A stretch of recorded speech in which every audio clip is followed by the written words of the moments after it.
Welcome everyone back to the archives. I know it's been a little while since I have uploaded, but as I said previously, but just in case if you missed it, I've been out with a cold. I do believe it's gone away so far, but if there's just a little bit of nasaliness, I do apologize. But for the sake of this channel, I want to start bringing videos back to you guys. So, back on with our daily schedule. Now, here's the next story. I used to live in New Jersey, in an old Victorian, right in the smack dab middle of the boonies. Where I lived, cell phones rarely get reception. Back a few decades ago, when I was a kid, a housing development went up. Big places. They cleared a few miles of the barrens for it. It was a stone's throw from my place. Once the places were finished, people moved in. City people, really. It was either old people or new families with real young kids. People that wanted to either wind their life down or start a new one up. Nothing special. I knew a handful of the kids through elementary school, but none of them were exactly my age. They were normal. When the people moved in, my mom made an effort to meet everyone, with us being so close and all. There was one guy that stuck out in my mind, mainly because he was bald, yet young. Probably 38 at the oldest, I want to say. My mom said not to say anything because he might have a disease or something like that. Years went by. I grew up and went to middle school. I came home one day. I had to walk because I missed all the buses. I went past the housing development. Glancing down the street, I didn't see anyone, not a soul. It was around 5:20 according to my watch, if I remember right. Normally, all the fathers were getting home at 5 o'clock-ish. Curiosity got me. I walked down the street to see what I could see. Every house was dark, except for the bald man's. I glanced in his window and saw about the entire population of the small community sitting in his living room.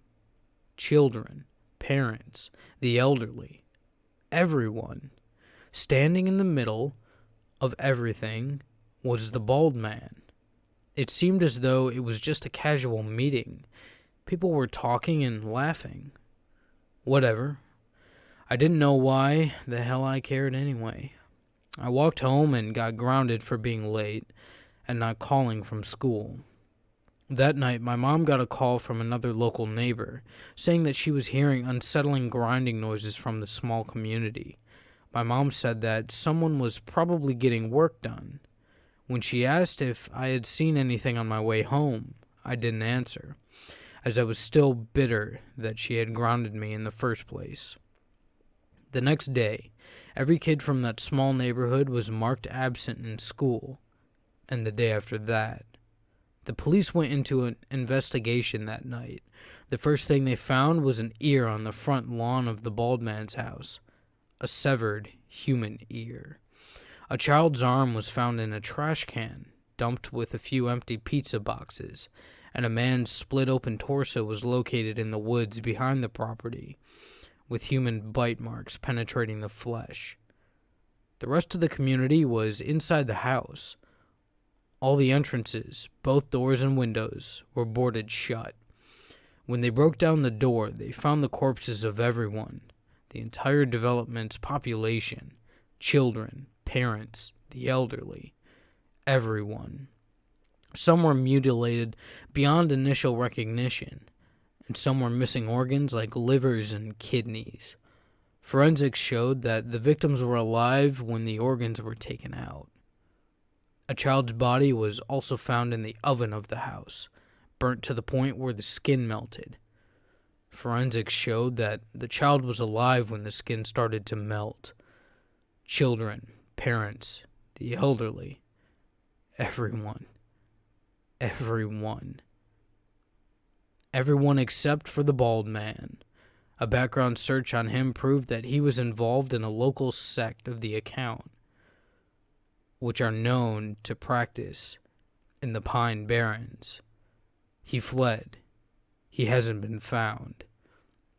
Needless to say, what happened literally tore our community apart in multiple ways. Instead of the boogeyman, my friends and I had nightmares about something real, about a bald man. Horror movies didn't scare me because I knew they were fake. What happened was real, and that terrifies me to this day. The massacre occurred in 1984, 28 years ago. I'm 41 now. I went back to the site last month. The houses are still standing. All of them are abandoned. The single road that once connected the community to the outside world is long overgrown. I can't find any police files, nor can I find any news broadcasts about the murders. The houses are still there, but everyone that had to do with that place seems to be gone. I could spend hours telling all the urban legends I've heard about it. Weird New Jersey posted a story in their book, I think. Nothing's conclusive. No newspapers, no files.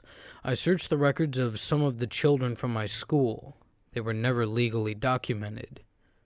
But I know, and every other person that witnessed it and lived in West Milford County in 1984 knows. I cannot, in any way, express to you how much the events that I've described have literally ruined my life. If you doubt the reality of it, the only thing I can say is that you're wrong. This happened, and this isn't meant to be a creepypasta, and this isn't an urban legend. The only reason I've posted it here is because I know that this is a community that will actually read what I'm writing. I'm not sure what I can say to make you believe, but a total of 37 people were murdered in the most brutal ways I can imagine. The place has a lot of names. It used to be called New City Village. Now it's called Demon's Alley. Look it up for yourself if you don't believe me. People need to know about this.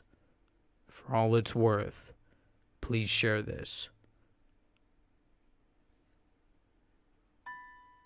Thank you for watching.